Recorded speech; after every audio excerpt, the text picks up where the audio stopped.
Hey, Jesse. Happy Friday, Lindsay. Whoop, whoop. Happy Friday, Lindsay. What's up? What's up, guys? How's y'all's week going? I know you can't talk back to me. I don't even know why I'm asking that question. Hope you had a good week. Yeah. Ours was all right. It was a long week. You had a long week at work. Long week. It was slow and dreadful at mine. I work in a restaurant. We're in slow season. It was like... And it felt like January 75th was yesterday. Yeah, the month and a half of January. Every year. Every year. January is the longest month. It is. The most accurate meme I ever saw. It had the months of the year listed. And it was like January, like really drawn out. And then February, March, and April was normal. And then June, July, August, September, October, November, December. January. Yes. Welcome back. Mm-hmm. Gotti. What are you drinking? I am having a double blackberry White Claw in my beautiful Bam Blam Ursula cup that you bought me. Because my plan was to go ahead and put 2 in there and top it with what I thought we had in the fridge, an Arctic, what was it? Arctic Blast. Arctic Blast Celsius to perk our asses up because we already had a long morning. Yeah. Yeah. It's been a good morning, but it was a great morning. We had the best Bloody Mary you can get in North Florida. Yes. I had some crab cakes, eggs Benedict, and we did a little walk through a botanical garden. What are you drinking? Yeah. Well, I did half and half, Lindsay. Half and half of what? Tequila and then Mango Monster. Oh, God. So you got some energy. I did just chug a little bit of the tropical vibe when we had in there. Half and half. We're old. I'm on that tequila kick today. Last night was different. Mm-hmm. But yeah, the Botanical Gardens in Gainesville. What was it called? I forgot. Kanapa. Yeah. It was really nice. Really cool. Is it even in the winter where all the foliage is kind of drawn back and everything? It was still really cool. So that was fun. Nice little walk. And then Kanapaha. That's what it be. Yes. Yeah. I didn't see that though. I'm looking at a picture. Well, that's what we were going for, but actually, if you looked out in the ponds, they were all drawn up. Okay, we saw a gator and a bunch of turtles. So we need to go back in we're going to go back when spring has come. Yeah. When spring has sprung. It's gonna be May. Oh, I can't wait. You know, May is my time to shine. Yes, May the 4th. With the memes. All the Mays. Mays. Pour some sugar on May. Mays. Yes. Mays. All right, let's revisit that. Mays everywhere. Let's revisit that in May. Yeah, we're going back in May. Yeah. We're going to do the whole thing. We're going to do the Bloody Marys, the brunch, and the Kanapaha. That's got to be like some kind of cool Native American or probably. Something, right? Well, I'll deep dive on Kanapaha. I like to deep dive. I'll deep dive on that later. That sounds like Native Americanism. And happy Friday, everybody. And we hope Cue the intro. Hope you guys had a great week, and have a great weekend. Sip one for us too, and here we go.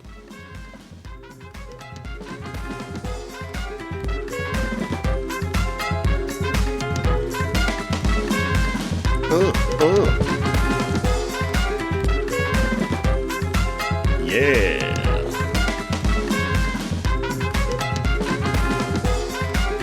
You know, I like this song. I like this song. I really do. So I came up with this song. We were messing around trying to come up with a theme and everything. And I was just like, dude, like it doesn't really have to be like super creepy or weird or have this spooky vibe or something. I like this song. Yeah, not all of them have creepy vibes, but I do enjoy the creepy vibes. Like some kind of little sinister podcast. Or some kind of like I really Morbid's little theme song is really cool. It's kind of like music boxy. Yeah, I like that. That's cool. Mm-hmm. That's cool. You know, I got some music boxes over there. Maybe I can crank them. And then last podcast on the left, their whole shit, their intro is just it's like a mix of all kinds of different little sayings and stuff. Like there's Jeffrey Dahmer. Oh yeah. I remember hearing that because we listened to that together. Started. Yeah. But, our little theme is Oh, yeah. groovy. I love everybody's little shit. Yeah. I wanted something that kind of eventually sticks in your head because it lives there now. So, yeah. So, yeah. Lindsay. Yes. Lindsay, you have some dirt to share with Yes. everybody. And So today we're going to be talking about the infamous female serial killer, Aileen Wuornos. Now, I actually listened to a podcast the other day because I always listen to, a few of them while I'm doing my research just to get everybody that I respect to get all their little insights into things. And one podcaster called her Aileen, which it is spelled that way, but everything else is always been Aileen. But she went by Lee for short, but she went by many names, but we'll get into that. But first, this is a good drink. This is how you do this. Yeah. But first, I want to do a new little segment I like to call Comments I Saw on the Internet and Mean People Replied to Them, because this is why the internet scares me about putting a lot of shit out there. You're like, I don't understand this, or you want to put a comment there in the thread or whatever, and then you get hacked for it, or no. Nasty. I think that the video is perfectly fine. And then I jump into the comments, and just because I know that there's going to be some mean ones. And this one really shocked me. So this was a video of a girl who was 35 weeks pregnant with twins, and she was showing her belly. She had on a cutest little comfy looking outfit. It was pink. It was soft looking, like you could have cuddled.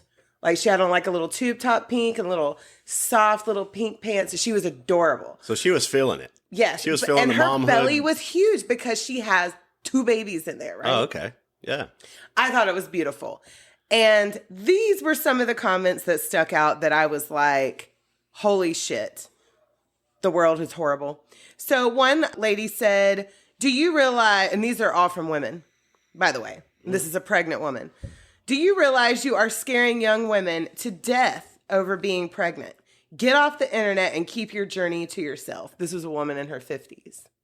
Another comment said... How human of her. That was so nice. Right. Yeah. Another woman said, I don't know why you are showing this. And I'm sorry, there was a dude one. A dude said, not very attractive. This is private. Keep it personal, please, with 2 question marks. And then a fitness consultant said, everything is not for the internet. Ridiculous. So boomer world, like, holy shit! And look then at this woman, she's a natural human being, and well, these are all that's people all you in Gen are. X category, pretty much. Oh. I mean, 50s and 60s, that's Gen X. Yeah. And then a woman in her 60s said, "How can you show all your business? Not right." It's just her belly. It's just her belly, And it was adorable to me, and I it was haven't seen this, fascinating to me. Because there's 2 children. How would I ever like have a an opinion watermelon. about a woman and her motherhood, even if she's showing her belly off a little bit? So she has a tube top and her big belly hanging out the front. It's probably so comfortable like that. Like when I really didn't like shit How is on that my belly, offensive? but Oh no, where was she at? I mean, in her house, What? just showing that her belly. She was because she was about to have to. She's Y'all been get putting off her of my journey. social medias with that. I had a she- whistle behind that. She's been sharing her pregnancy journey on Instagram Reels and so forth. She's very proud of her Yeah, babies. nothing wrong with that. She's not showing anything but Absolutely not. her baby bump, I was just horrified. her lovely lady lump. So Check it yeah, the out. internet's mean. Be nice, people. If you don't particularly like or agree with what you see, just scroll past it. In fact, if you comment, that shit is going to get into your algorithm and you're going to see more shit like that. So you're just being an idiot. I mean, honestly. By the way, I like to mention erroneous, absurd things around Lindsay's phone. That way her algorithm Oh my God. some garbage in it. It's so funny. Yes. So another thing I wanted to ask you, what's one thing that happened to you this week that made you feel old? That made me feel old? Mm-hmm. Waking up every damn morning makes me feel old, Lindsay. I mean, at 43, though, it's it's common. There's a lot of things. But now you're going to bring that to my mind, and I'm going to start thinking about it. I'm going to ask you this every week now. Oh, Lindsay. It's part of my new plan. I've got it written down. Thank you, Lindsay. Thank you so much. You're fabulous. So mine was our gallon jug of change was full, and it was time to go cash it in. When I picked it up, I hurt my shoulder. Oh, well, that has to be like 40 pounds. It's a whole gallon pickle jar. So, and then I go to our bank, because I usually go through drive-through to make my deposit every week. And I get out. I'm holding this change like a baby so it doesn't hurt my shoulder. Why didn't you tell me to do that? I would have took it. Well, because I was going to the bank anyway. Yeah, but that's usually my job, and I feel cool about it because it's fun. Like, but guess what? Our bank doesn't have that anymore. No, they don't. So we went to Publix.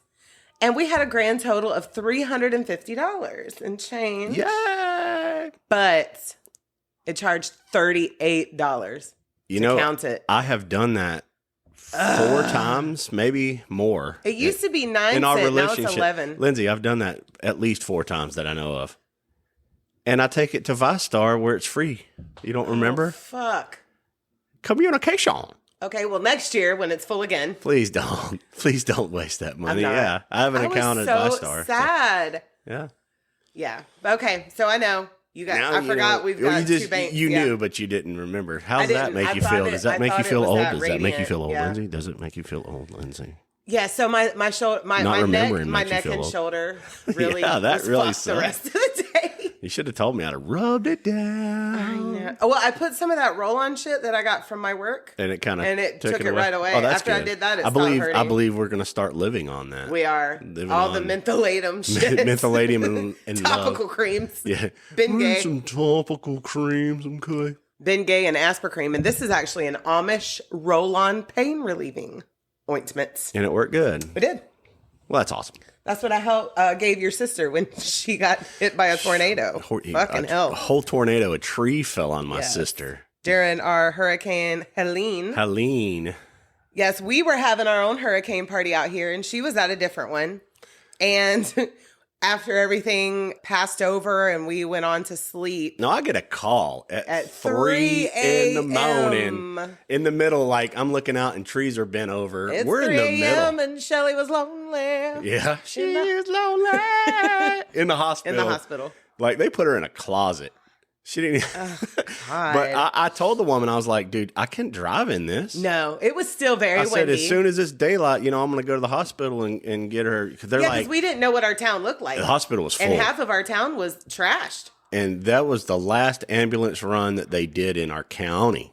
Wow. Was to pick her up. Yeah, dang. And they had to. She's still kind of struggling. They had to gurney her and tote her across a couple of properties just to get her out. They couldn't even get to her. Trees. Yeah. And her knee was dislocated twice, and shoulder was busted up. A whole tree fell on them on the back porch. So as soon as it's daylight, I'm not laughing, but it's horrible. We had. It's just like the situation is just like, and it's the only reason why I would even chuckle is because it's my sister, and she's in this. Of course, but as long as she's alive, I'm gonna give her shit. Here, I'm gonna give her shit. Yeah, as long as she's alive, I'm gonna cut up at her. But we thrive during hurricanes at this house because we have an outdoor burner and grill.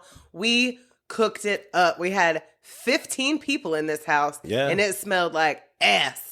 It did. It stunk. No power. Just just Febreze and air freshener. Half of them didn't even take a shower before the storm. I'm like, we made everybody. We went to the laundromat and washed towels. Made sure everybody could get clean. There was a lot of. It was a good excuse for us to get the F away.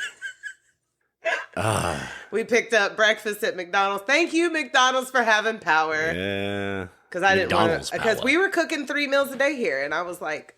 Fuck, let's get out for a minute. And the longer it went, the more the food we had to cook alcohol before and it went ice bad. And food. Yes, we had a great time though. Yeah, we did. We didn't have it wasn't. It was scary. Perfect, Helene was a bitch. We made it work. Yeah, that was the worst storm I've ever seen in my life. Yeah, yeah, and we watched it from the back porch. Yep. All right, so I have just a little update on the West Memphis 3 because remember I told you last week that I had heard on a podcast from 3 years ago They had found the evidence that had supposedly been burnt in a fire, but it had not. And nobody investigated this. So they found it now? Is it They found it. The evidence is real. And I found an interview that last podcast on the left did with Damien and Lori. What? Just this past November, because I'm a little behind with theirs because I've been doing research on our own. What? It still hasn't been tested. It hasn't been tested? Nope. They ain't gonna. Fucking Arkansas, man. I don't understand. If they know without a shadow of a doubt that these kids did it, why not test the evidence? They don't want to pay them kids. They don't want to pay them. They can't. They got out on an alpha pre. That's what I'm saying. But what is the logic behind it? Damien, Jason, and Jesse can the never, plea be ever. null and void? I mean, Nope. Really? Nope, because No that's what they matter took to get out what. of prison. Yeah, because Damien would be gone by Well, now. then they should sue. They can still They sue can't them sue for anything. unlawful imprisonment. No, they can't. Nothing? They can't. That's part of the alpha plea. What about the wives? Old ladies, like I don't know, but they need. So this is what I'm saying. If they Reparations. knew without a shadow of a doubt that those boys back then, killed these little boys, why won't they test it? To prove it. To prove it once and for all. Right. And why would Damien, Jesse, and Jason be pushing so hard 30 years later to get it tested if they were not innocent? You know what I mean? Right. Just do it. Right. Just fucking do it. Because it doesn't matter either way. It doesn't matter. It's just to clear their name. They should. Because there are stupid assholes out there that actually think that they still did it. Yeah, they need to do it anyhow and be like, this is the results. Y'all were wrong, even though we said we were wrong just to get out of, the death penalty. And I mean, the main reason that Lori was on that interview with Damien is because she handles all that shit. Damien tries not to relive it as much as possible, but she is still doing the work. She did the work while he was on death row, married him on death row, because she knew without a shadow of a doubt in her heart, this man did not do this. I'm going to put in the work. And she said, because I put in the story in our coverage of this case, when they tested the one shoelace and none of the DNA came back to any of them. The devil's none not. of it. Yeah. None of it came back to them. It still took them 3 years to get out of prison on an alpha plea. Right. And that was, So, and now we are 3 years later after they found this evidence intact and it still can't be the tested. shoelace should have threw it out because it was all circumstantial to begin with. Goodness gracious. All of it. But I hope those. they need access to that and be like, no, this right here, exhibit blah, blah, blah. So that's the most recent. Blah, blah, blah, blah, blah, blah, blah, in your face, bitch. So that's the most recent update that I've gotten on that because I told you I was going to go into a deep dive. It's fucking horrible. And I was like, oh my God, if I'd have just been listening to last podcast on the left, I would have known. Yeah, because that was in November of 24. That interview was. So, and now I'm like, I got to catch up with them boys. Because I've been on another one that I'm like listening to all their backlog, plus doing research for our own. So, anyways. So, yeah, that's my fingers are crossed, prayers, vibes, all of that going up, that shit can be finalized once and for all. Yeah. When Damien did an interview with Jillian Pensavalli and Patrick Hines from True Crime Obsessed, he said, I just want to know who the murderer was that was in my hometown. Who could do something this horrible? And that's what they kept saying too. Like it doesn't end here. There's still a Hobbs or a somebody out there. Stereotypes. Okay, yeah. But, all right. Oh my goodness, dude. I hope that comes to light. I really do. Let the darkness come to light. It ends tonight. 23 would have been 30 years. So now we're 32 years later. When darkness comes to light. What's in your head right now? In your head. Zombie. Okay, that was horrible. We were not harmonizing. I'm going to let you there. fly, Lindsay. I'm going to let you fly. Celebrity time for murder. Yes. Aileen she's up there. So we haven't done too many heavy hitters. So we've done famous cases, but not, I think this is our first serial killer that we've covered. Like, sure enough. Yeah. Real serious, other than, no, yeah, sure enough. Yeah. Whoa. Cheers. Yes. Cheers to our first serial killer. Cheers. There will be many more to come. Okay, so when I watched the 2003 movie Monster, you remember that movie? You've watched it with me. Lindsay. Yeah. Monster. How should I feel? Yes. Creatures lie here. Wouldn't that be cool if that was like in that movie? Through the window. Don't come for me, Meg. What's her name? Meg? Or Dia. She reminds me a little bit of Frampton. Christina Ricci, who played Eileen's girlfriend She in the should movie. have won The Voice. I know. She's great. So I didn't like the Red album that you did with Blake. Sorry. So anyways, when I watched the 2003 movie Monster, I became obsessed with this case. I was actually visiting my sisters for Christmas, and we watched it. And first of all, I couldn't believe how the incredibly beautiful actress Charlize Theron transformed herself Hagrid into Aileen, because there is no other word. But looks just like her. I know. She put her heart and soul in that role, man. And she won awards for that shit, and she should have won them all. So after you listen to this, watch Monster. Mm-hmm. Watch it. So I went on to look up everything I could find on her interviews, documentaries, and so forth, and have listened to several podcasts. So here is the story of Aileen Wuornos. Why didn't I tie that together when you said that last week? And you said the name, and I was like, I don't want to say I know because I'm not sure if I know. Don't remember if I know. But now I know.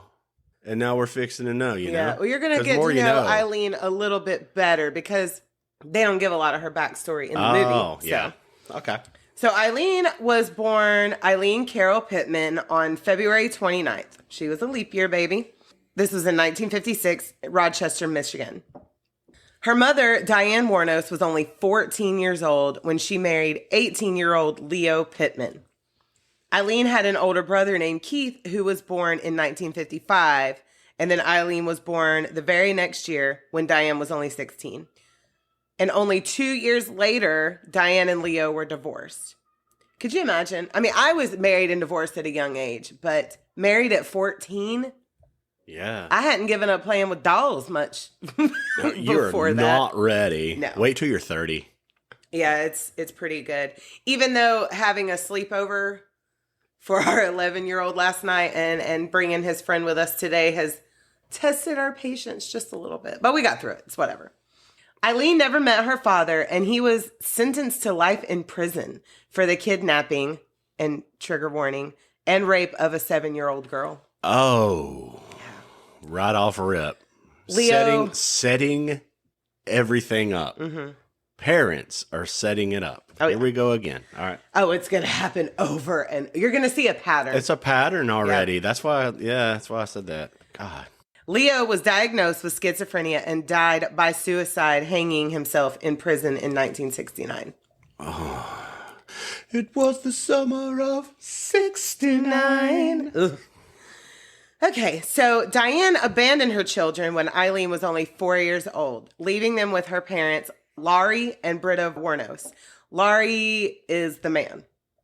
Okay. Yeah, that's his name. I'm going to try to keep tracking. Yes. Laurie is the grandfather. As long as the tequila lets me, I'm going to try to keep tracking there. Britta is the grandmother. Okay, so they legally adopted her and Keith in 1960.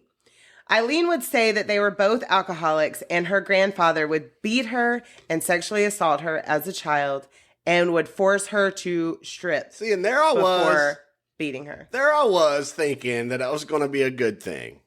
And taking a sip on that one. It was probably... Goodness gracious. There's no good. There's no good in this story, unfortunately. Every stone has been thrown. So she goes back and forth on this, but she says that he would have friends come over and take turns on her starting at age 5. Lindsay. The grandfather. Lindsay. It's awful. Awful all around. Lindsay Nicole. I'm not Michelle today. Lindsay Michelle. I say Lindsay Michelle when it's really something, but Lindsay Michelle Nicole. So it is also said that her grandfather is actually her biological father. Really? Because he was sexually assaulting her mother as well. Yeah. That's in a lot of sources. So, yeah, just all around bad. Okay, so at age 11, Aileen would begin her life in sex work by exchanging sexual activities for cigarettes, drugs, and even food. She was brought up in it. Yeah. That's her way of making something happen positive. Well, I'm going to go into I that. guess. So this gave her the nickname Cigarette Pig. Cigarette Pig. And, this reminded me in the book that Johnny Cash's first wife, Vivian Liberto, that she wrote, their correspondence, he would call sex workers, when he was stationed over in Germany, he would call them pigs. So that must have been a thing back then. Yeah, maybe that's the... Yeah. So I was like, why would he? Sex work is work. And unfortunately, some people have to fall into it to survive. Aileen is a big thing in that. She was brought into it. Yeah. That's the biggest influence in life at that age. Yeah. She'll do whatever you need. And I was going to say, and this is really sad to me because of the pack of Pall Malls. Because of the sexual abuse she endured as a child, she would use this as a validation type thing. She would use that to try to earn affection, boyfriends, things like that. Didn't know anything different. Right. That's life. Wow. She would think that some of these guys were her actual boyfriends, but in public, they would either pretend they didn't know her or humiliate her. And one would later verbally testify how awful he was to her. And when we'll watch the interview after I do part 2. Starving for real affection. It's really human connection. Right. Real something positive. And she also said didn't know nothing else. Yeah. She also said that her and Keith would engage in some Cersei and Jaime Lannister type situation. And this is in several sources and out of her own mouth. Well, they really had it going on over there, didn't they? Yeah. Jesus. That is So at 14, sad. She became pregnant from the rape of a family friend, one of her grandfather's friends, and would give birth to a boy on March 23rd, 1971 in the Florence Crittenton Home for Unwed Mothers, because that was a thing back then. In the 60s and 70s, or actually before, there was a time period. She named the boy Keith after her brother, and the baby was immediately given up for adoption. She dropped out of school shortly after this, and around this time, her grandmother died of liver failure, and her grandfather threw her out of the house at 15. It said that at her grandmother's funeral, she showed up, and I don't know why, but okay, I'm going to keep going. She showed up at the funeral, lit a cigarette, and blew the smoke in her grandmother's face. So I just picture Charlize Theron, because that's who played her in the movie, just showing up in a biker outfit and just lighting a cigarette. And I know it's terrible. That's kind of Hollywood though, for real. Oh, but she was kicked out. Getting set up for complete failure. She was kicked out, but switched the signs to the men and women's bathroom before she left. Gotti, y'all son of a bitch is gonna piss in the wrong spot. I encourage y'all to also listen to the last podcast on the left's coverage of this, because Henry is the comic relief on there, and the shit that comes out of his mouth, you're jaw dropping because of how horrific the story is, and then here comes Henry with. I need to listen to some of that shit to get inspiration, because I'm supposed to do the ha chuckle. But you're more shocked than anything. He knows what's happening. He's calloused, and I stay at a constant state of clutching my pearls. It is, I don't know. I'll get calloused later on, maybe. I don't know. Yeah, we're not that big. We're still only, we got 17 episodes. 18. Wait till we have 100. Yeah. Well, we get into a hundo. I'll be like, rah. I'll be breaking off. Well, shit right off I said, they have 3 where Marcus and Henry know what's going on, and then they have Ed, who's like, what? Yeah. So they're firing at his ass. Yes. When we get going though, it's kind of a, podcasting it's starting to be like a little euphoric kind of high type thing. We start going and you're rattling and I'm rattling, and it's this is kind of addicting. What I love about their dynamic so much is they've been doing this over a decade, well over a decade, and they still laugh very genuinely hard at Henry's shit, because you never know what's going to come out of his mouth. I'm honestly surprised at this point, and I know we're taking a break in this story for a second. I'm surprised at this point right now. how I'm realizing that this is addicting, and it's a good addiction because we're spreading. It's awareness. We're spreading history. It's awareness. Horrible history, but it's awareness. And the trends, like I keep saying, starts in the household, starts with the parents. Wow, you start finding that. Yep. So she went on to live in the woods and supported herself through sex work. And apparently there were other rejected kids that lived out there as well. I didn't write this in my notes, but I know for a fact that there was a homosexual boy who stayed out there with her, and he had been kicked out because he was gay. He had been kicked out of his house to live in these fucking woods in Michigan. It's fucking cold. Yeah. And there was several other kids out there. And then one of her, who became her lifelong friends, I don't know, her name was Dawn. Dawn, visited her and, became very protective over her. Right, bring her stuff. Yeah. Yeah.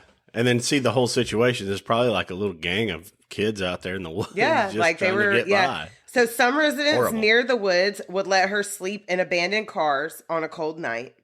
And, I mean, we have already talked about, in my humble opinion, she just never had a chance. She just never had a chance. No.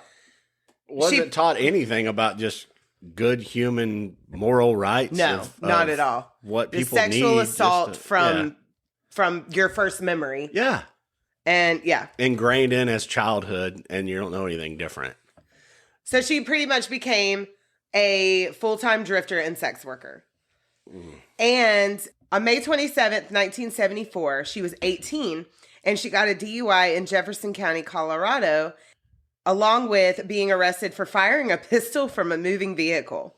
So she was drunk, firing pistols, and but she pieced out of there before she could get charged. Now, Aileen had become very confrontational, erratic, and would be very belligerent. She was, I don't know if you remember a little bit from the movie, but she was very confrontational. It was no holds barred. No. She did not give a fuck. No. Because what'd she have to lose, honestly? Right. Not a Jail damn would have thing. been perfect. Had a way better life, but goodness. When she was 20, her grandfather committed suicide by carbon monoxide in his garage by letting the car engine run. But Aileen did not go to that funeral. I mean, I would have. I would have lit that motherfucker on fire for what he did to me as a child. But maybe it was just... she could have went back and at least switched the signs. They've been confused since then. No, if I was going to go to that motherfucker's funeral, there would have been fire somewhere. Fire. Be like, I'd be Cersei showing up with wildfire. Just green, blow up everywhere. Oh, yes, the Battle of the Blackwater. Then her brother, who was the only person that truly loved her, besides Dawn, her friend that I'll go on to talk about later. That was the only point where she actually had but it was still kind of not. No, I mean, it was fucked up. It was, they were caught. There was witnesses to their Lannister action. The Lannister shuffle. Yeah. So he died of... Sorry, we're on Game of Thrones right now. Yeah, so we keep going. We rewatch Game of Thrones every January to get rid of the Christmas blues, and it's just our tradition now. Yeah, so and that's why we keep saying I'm references. So invested in it, I've watched it for the first time every year. I'm I don't want to go to sleep. I want to watch another episode. Finding new stuff because we're looking at every time we find new shit or there's something that I don't remember. Yeah. So her brother died of cancer and left her 10 grand in his life insurance policy. So she's 20. He's only 21. He's only a year older than her. Yes. It was either stomach or throat cancer. I can't remember, but I know. That's a hardcore existence. Goodness. Yeah. So she could have used that if she had had any kind of direction or teaching in life. Yeah, that was a hand up. Yeah. She could have used that to turn her life around. But she went through it in 2 months. $10,000 back then is about $75,000 now. It would definitely feel like it. You could do that much with it for sure. She bought a vehicle, but wrecked it beyond repair soon after getting it. So she hitchhiked down to Florida, where she met a very wealthy yacht club president, Louis Grotswell. He had picked her up hitchhiking, I'm guessing, because that was her gig. That was what she did. She was comfortable traveling like that. She was hitchhiker and she was a sex worker. I'll do whatever it takes to get to the next city. Yeah. Lewis was 69 years old. She was 20. They got married, but it did not last long. Wow. She would make a spectacle of herself in their local bar, being confrontational and belligerent. And Lewis soon realized that he didn't want any part of this scene, and it all came to an end when she beat the shit out of him with his own cane. Apparently, he was really frugal and only gave her like $30 a day. And she didn't like that. She was used to making that quick money. So Fell got a restraining order against her and annulled the marriage, like very soon after. This was very fast. Yeah. Now, during her life, she would write letters to the friend that I mentioned, Dawn. She would write them all the time. And so I was talking about Henry Zabrowski in last podcast on the left. Well, in their coverage on this, Jackie, his sister, who is also into comedy, she reads the letters, and you can literally picture Aileen Wuornos from the way she reads these letters. It's perfect.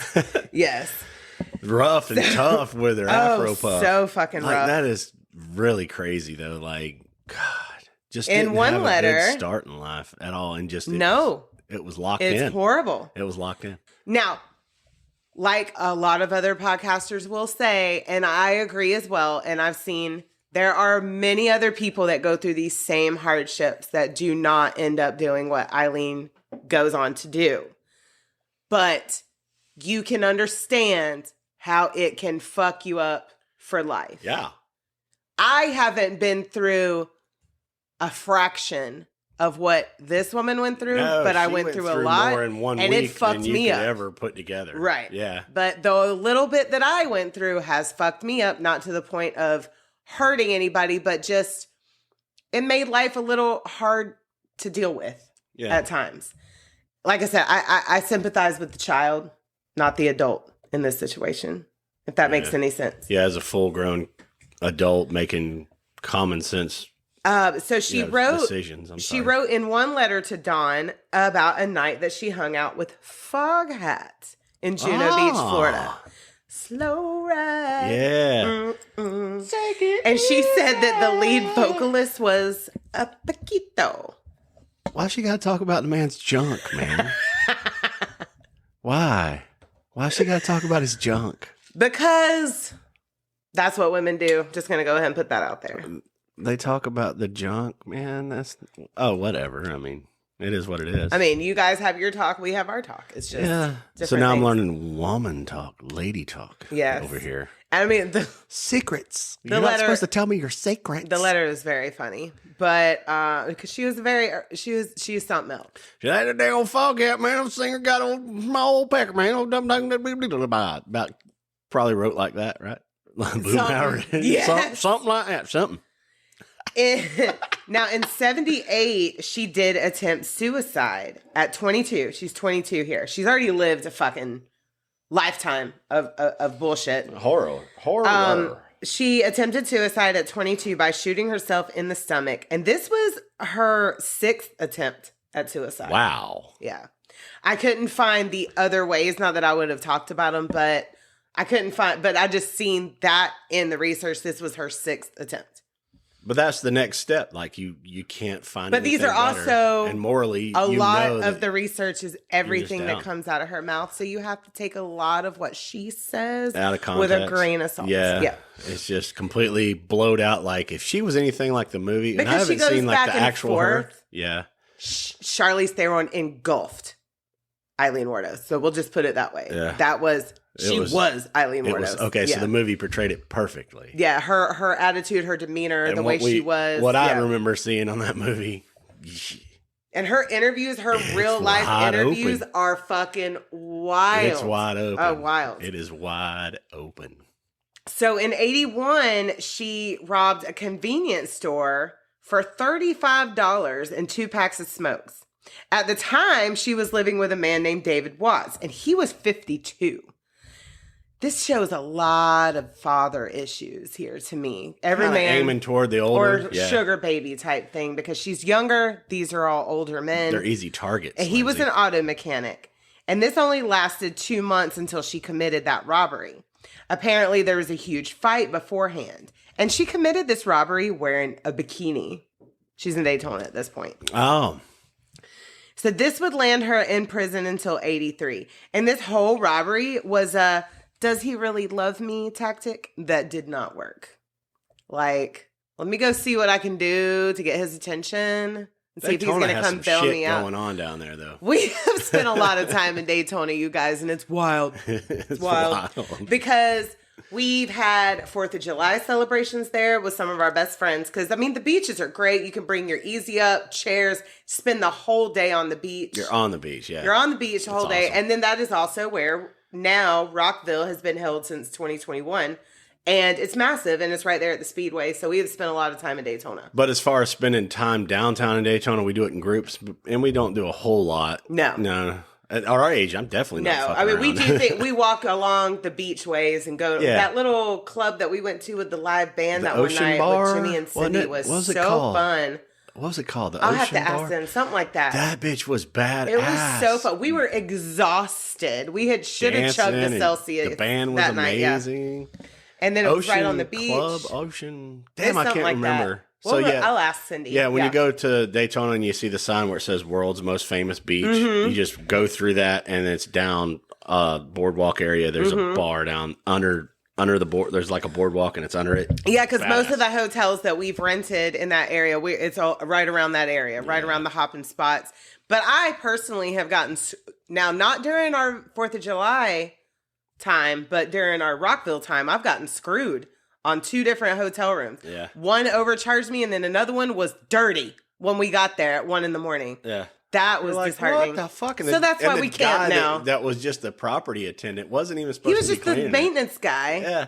Yeah, he was supposed to be fixing pipes. He had to come clean our room. This ain't my job, but I'll clean y'all's stuff up real quick for you. And he did it, so kudos to him. Yes. But still, we waited 3 hours just to get the shit 3 hours so he could get us clean sheets and wash the shower and stuff for us. Get it together, Daytona. We ended up getting money back. That's why everybody went to like Myrtle Beach or somewhere else now. It's not the party city it used to be because it's just declined. Or maybe we're just old boomers and young kids don't give a fuck. No, because the people that were staying in the room right next to us, what it was a motel that had changed their whole thing into a boutique Airbnb. Yeah, you were kind of building it up the whole time too. Because the description was so cute. The pictures were cute. And it was a disaster. Now we can't. But I took it as a grain of salt. I just chilled. I paid $1,100 for that shit. I was muddling a little bit, but I wasn't being a dickhead like I normally would be. I was the dickhead through email. I was the dickhead through email. It's really because we checked in on Thursday night and we didn't get that room clean till Sunday, y'all. Yeah, we had to go buy our own. Yeah, we had to go buy our own towels. We had to clean up the mess from the previous attendants. It was insane. She said while she was locked up that she was really disgusted by all the lesbians and read her Bible a lot. But she did place a personal ad. She trips me out. Aileen trips me out. She placed a personal ad in a biker magazine to which she got a lot of responses.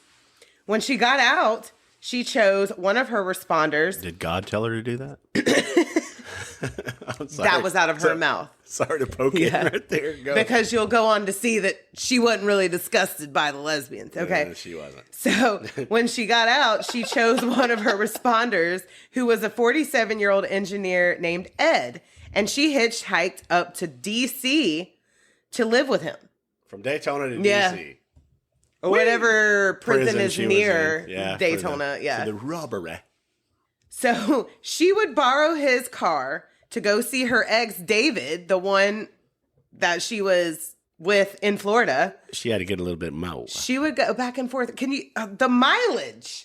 That's 11 hours. Gas. No, that's 12 hours at least. Fuck. Oh, 95. Eileen, what were you doing? I'm going to go up 95. And she would also... I'm going to get me some money from D.C. and then I'm going to go back down to Daytona. Yeah. My song sucks. Go. So like I said, David's 52, Ed's 47. The ex-husband was in his late 60s. They was all getting played. Yeah. Ooh. So she would steal from both of them.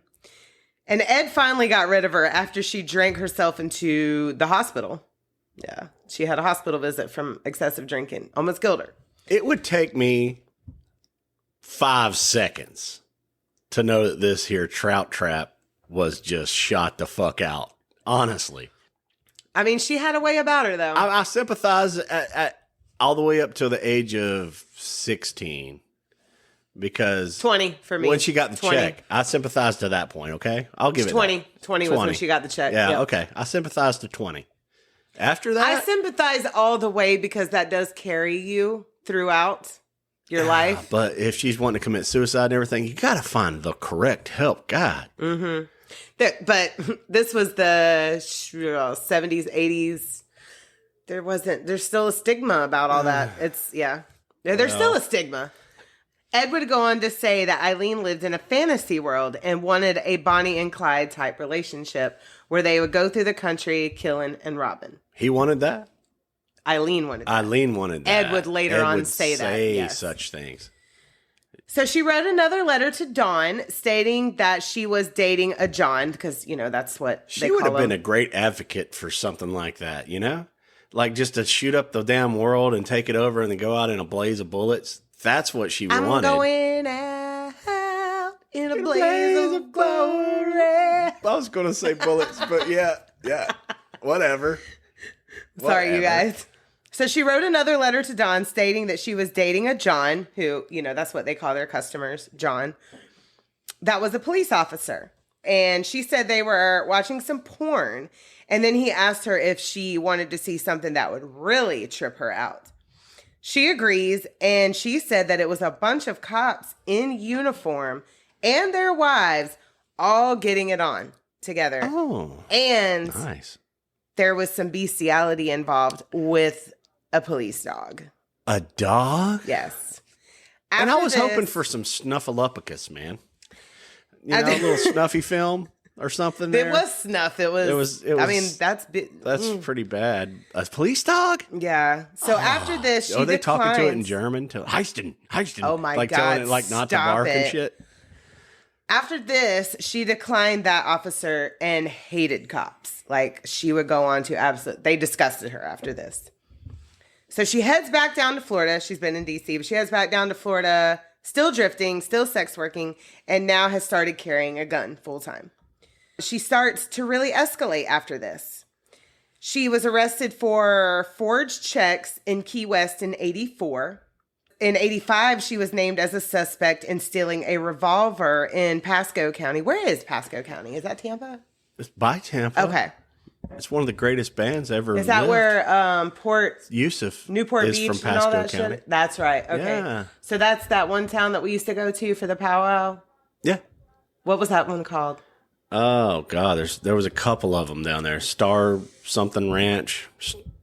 Remember there was what was in the that cow one that field? we went to all the time? There was two down there that was in a cow field, but one we always went to, and they had the gourd dancing and stuff with Matt. Oh no, that was a little bit further south. Yeah, that was a different one. But yeah, I love gourd dancing. Yeah, that's really cool. It's fun singing it, and the dancing part's kind of boring looking. But learn about gourd dancing, real Native America. Mm-hmm. They stripped it away from them. That was their version of Sundance songs, and how they, history. Check out gourd dancing. Check out real Native America. Yeah, it's amazing. So in 86, she was arrested and charged with car theft, resisting arrest, and obstruction of justice, and was questioned later on in 86 after being accused of pulling a gun on a John and demanding $200. She got away with most of these crimes because of her several aliases. She also went by Sandra. Is it Sandra D?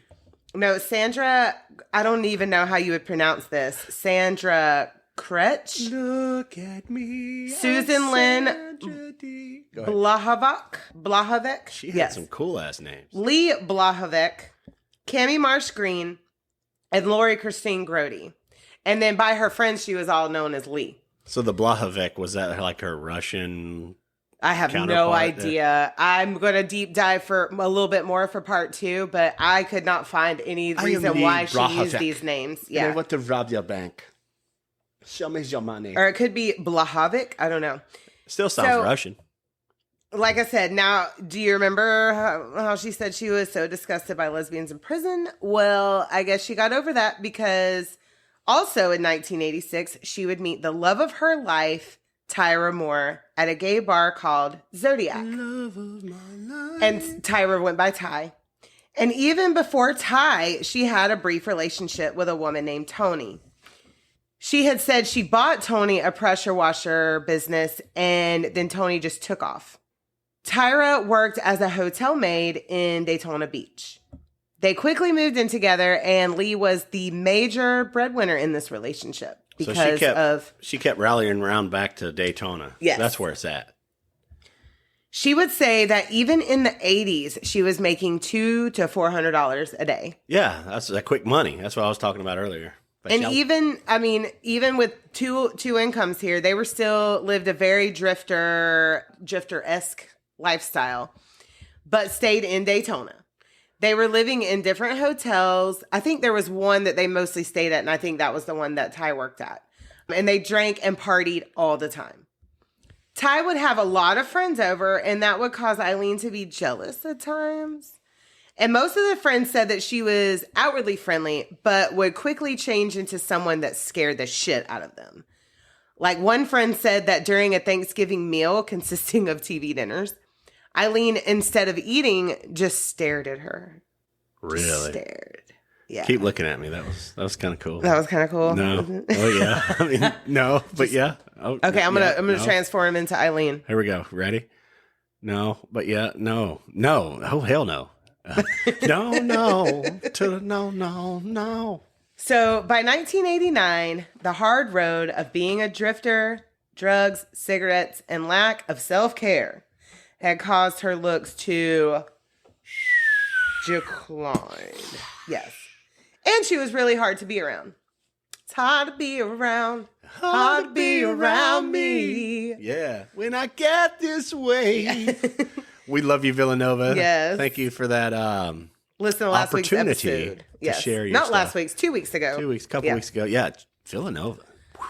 Good. So it was harder and harder for her to get clients. She would start pulling out fake pictures of kids while hitchhiking to get money by pity or in exchange of sex. She had all the tricks. And she, largely blamed the Gulf War because, remember, it started around that time.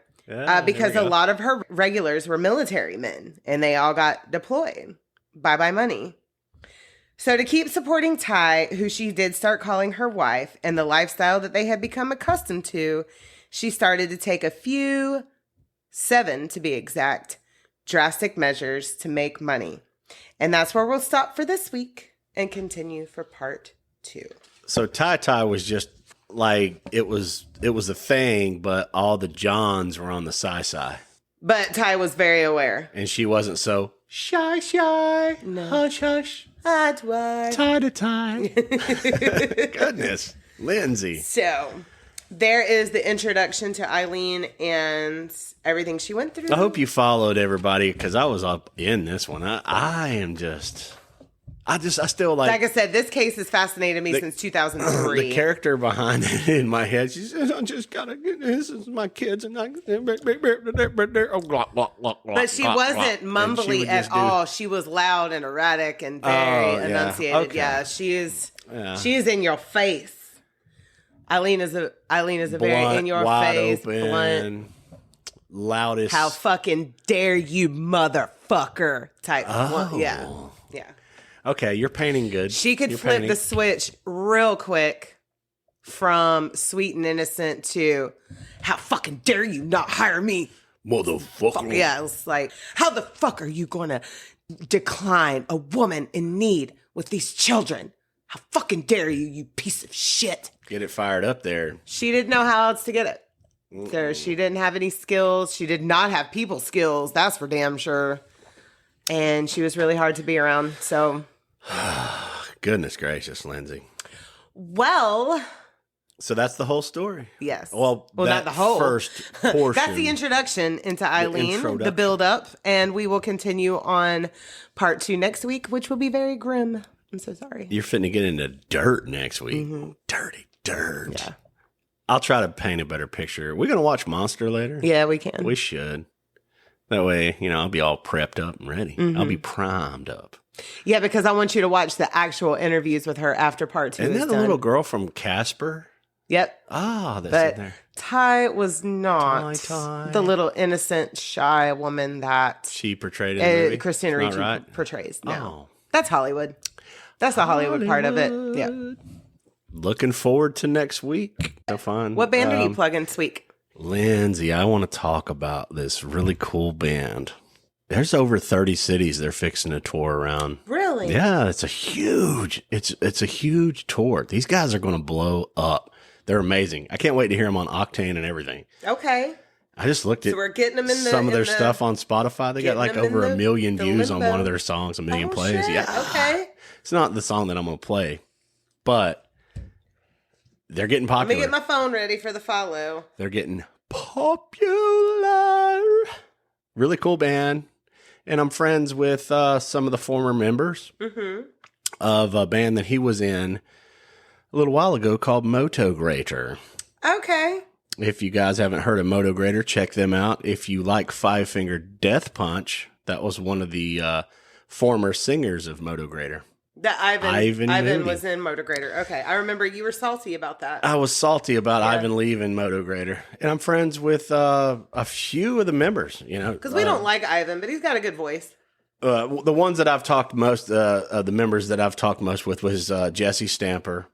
And we used to talk about our last names because I'm Stambaugh. He's Stamper. Yeah. Yep. And friends with him, friends with a couple of the other members too. And it's really cool because it kind of tied in. We played with them twice. With Moto look at Grater. you. You have a little script. Played with Moto Grater twice. Yes, you have.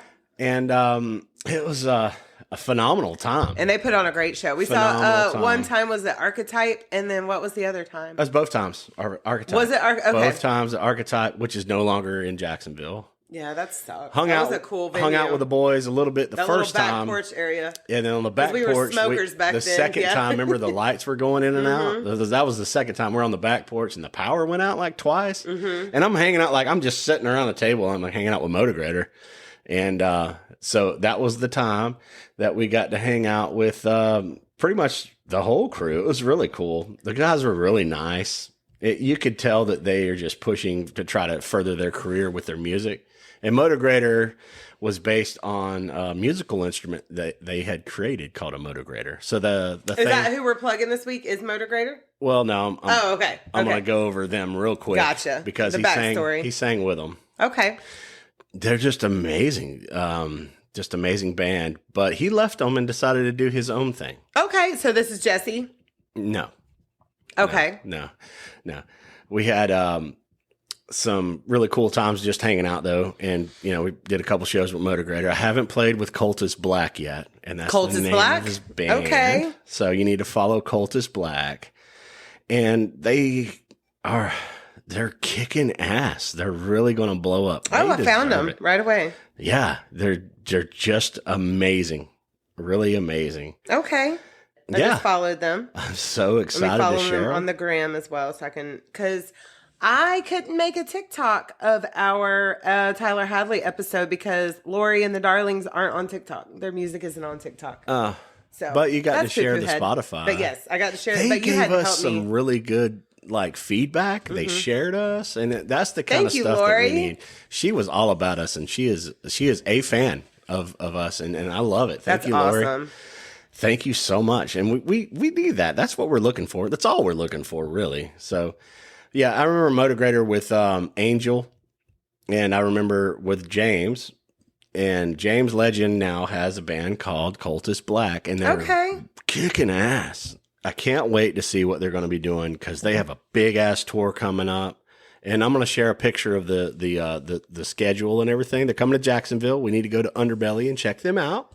Yes, I love Underbelly. Yeah, we need to go. So much. We need to You go. guys, we got to see Slaughter to Prevail there by themselves. No openers. They were it. Caught them just right. Caught them just. I mean, we've seen several artists there, but that one was. I mean, you've played there a lot with your band, Yeah. and so Underbelly's amazing. yeah, it's a great venue.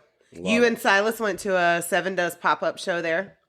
Yeah, it was a hurricane party. It was a literal hurricane. They had to relocate. They were down south, and hurricane. I know Aaron was so worried about you guys and was like, "Do they need to stay at our house?" And I was like, "I think we were fine. Okay. A little bit of wind outside. It wasn't bad. Silas it wasn't got bad. dusted. Yes, and he got all the I Seven had the Dust opportunity love to that play night. a Super Bowl party with Seven Dust. That was really fun. Yep. I've had And to miss Butcher two Babies. Seven Dust shows with you, but I've still seen them now like 7 times, I think. Yeah. And those guys are so And amazing. you've seen them. They more than me. embrace Silas just so big. Oh, LaShawn is just a wonderful Morgan human being. too, And because we were Morgan- wearing Morgan's. He had that little side project with his solo album and his face on the shirt, and I had bought the CD and his signed stuff and all that. And Morgan got up and from his drum set and gave Silas a drumstick, and afterwards they gave him a hug, and he's like loving the shirt and our clothes, and he's like, "You made my night, bro." And he's just loving. Silas just was embraced by Seven Dust. And loved it. Yeah. All the videos you sent me, I was at work. Phenomenal. I couldn't get off work to go. It was a phenomenal time. The only downfall to working night shift. It's better for my mental health, but sometimes I have to miss out on things. Back to Coldest Black, though. Yes. And James Anthony Legend is an amazing human being, and he has some amazing music, amazing vocals. The band Coldest Black, you need to check these guys out. I'm going to play their song. It's called House of Straw, and these guys are going to blow up. So if you like kind of heaviest rock, it's very heavy rock. Check them out, okay? I'm going to play them, and thank you guys. Thank you, James. Thanks all the bands that brought him to where he's at. Here you guys go. This is I'm House excited. of Straw. You can have it all. Take it until there's nothing left. This house is strong. Burn it down just like this.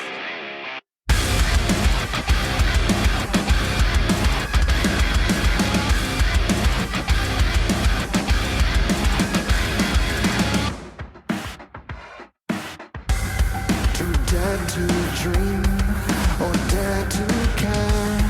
These haunted hallways recall despair. There is no hope.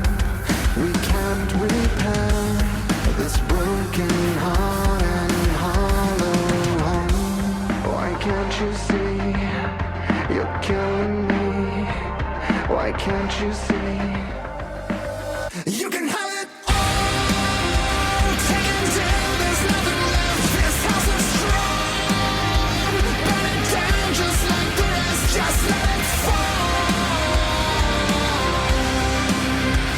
Watch it rot and decay. Wilt and wither away. This house is strong.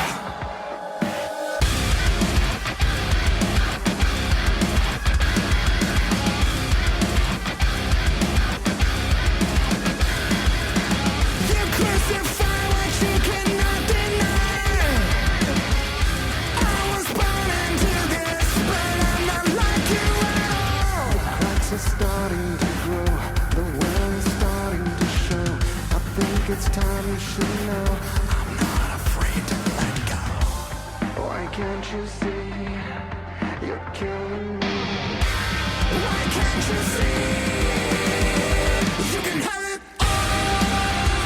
Take it until there's nothing left. This house is strong. Burn it down just like the rest. Just let it fall. Watch it rot and decay. Wilt and wither away. This house is strong.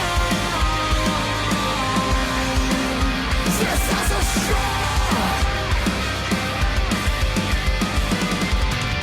We deserve something more than this. In the end, emptiness is all we got.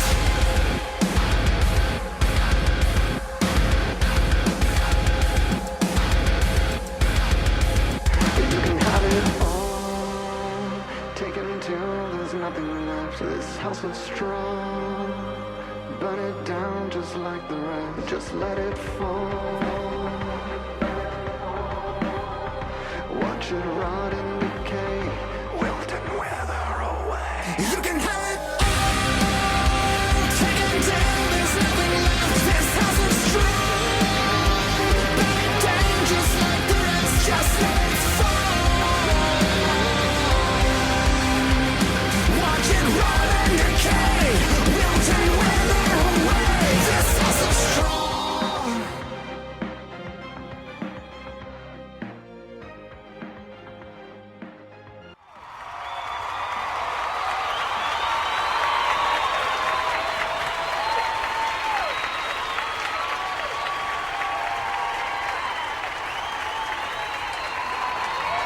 I love it.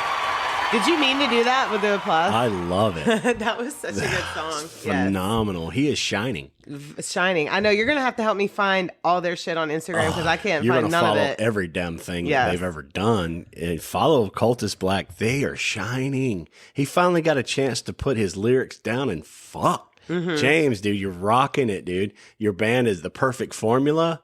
I'll see you on Octane. I'll see you at Rockville soon. Yes. I can't wait. Sending out all the vibes. We're going to Underbelly. Oh, yeah. When is this? We're going to Underbelly. I'm going to share the list and the whole, there's a big tour these guys are I going was about to say, I got to put it in the calendar. We're going to go see them. And hopefully get to say, hey, that's going to be awesome, man. Yes. Really good. And that really is a good driving ass fucking Absolutely. song, It was man. very nice. I was jamming. Perfect. Yeah, I was over here goof booting. I was. Woo! Kudos, man. Kudos. And thanks for the opportunity. And we're going to just go ahead and leave you with this. We'll see you guys next Friday. Yes. Part 2, Aileen Wuornos. Part 2, come in. Check us out. And another cool at band. DrinkaboutSomething.site. DrinkaboutSomething.site. And we'll see you guys then. Bye.